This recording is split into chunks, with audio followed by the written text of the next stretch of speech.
place au lycée Charles-Poncet de Cluses. Exactement, lycée Charles-Poncet de Cluses, parrainé par Bonta.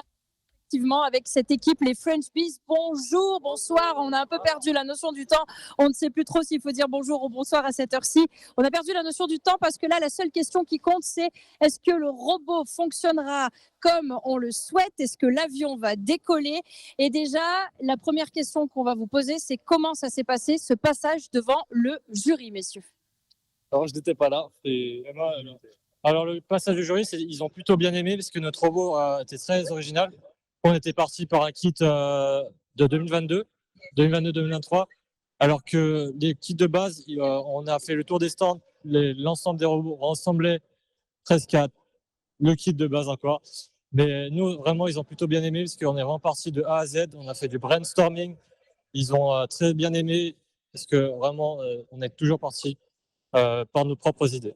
Okay. Vous étiez aussi au passage avec le jury. Il y avait une partie présentation. Qu'est-ce que vous avez dit durant cette partie présentation?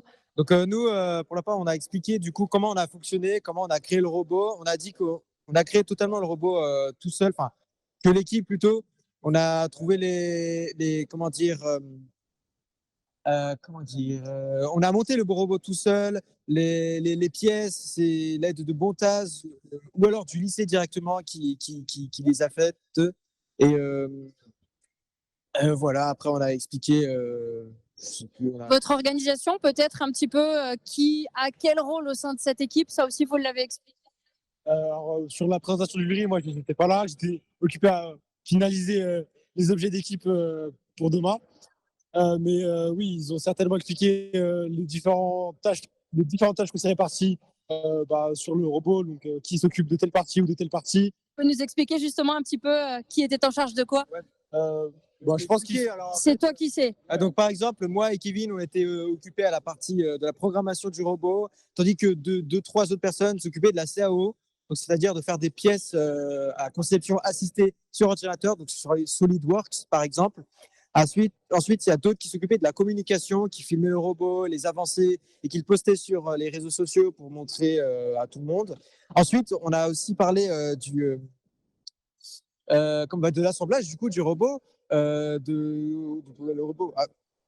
Plus devant. Ici, allez, on se décale un petit peu pour montrer le robot. Ah ben il n'y est plus, tant pis. Il était derrière, je ne pouvais pas le savoir. Je sais pas, en fait, voilà, donc on était tous organisés, mais on participait tous à la création du robot, et c'est ça qui rendait du coup ce challenge excitant.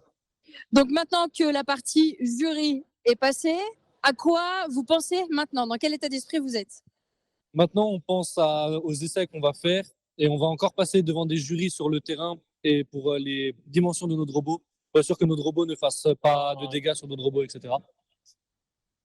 Tu voulais rajouter quelque chose là sur les prochaines étapes à valider? Oui, durant les prochaines étapes, on va bientôt passer sur la grande scène pour découvrir vraiment la grande scène avec les jurys et les différents jeux de lumière. On voit que ça va être extraordinaire aussi, et très hâte de voir aussi. Et stressé un peu, mais on verra. C'était ma question d'après. Vous êtes dans quel état d'esprit? On voit que vous maîtrisez bien le sujet. Il y a une bonne organisation. Chacun avait en charge un rôle précis.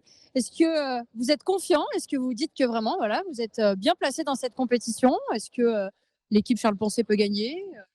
Honnêtement, pour ma part, je ressens aucun stress. Je suis vraiment trop motivé et très confiant du robot. Et puis d'après les remarques du jury, honnêtement, je suis encore plus à l'aise qu'avant. Donc honnêtement, ça m'étonnerait même pas de notre part qu'on gagne. Les French Bees peuvent gagner? Complètement.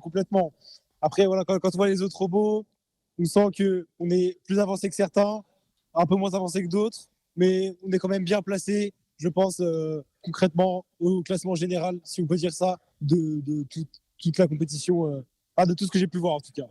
Une équipe de French Bees confiante. Voilà, c'est ce qu'on peut dire donc de cette équipe pour le lycée Charles-Poncet à Cluses, parrainée par l'équipe de Bontaz. Et donc la suite de la compétition qui se poursuit. Demain, place au match. Dernière ligne droite de ce week-end de compétition pour ce défi robotique. Et on rappelle donc que cette équipe French Bees fait partie de notre programme Top Fab. On a fait le tour des interviews et on arrive à la fin de cette émission. Mon cher Guillaume, on se donne rendez-vous demain pour la suite donc de la compétition.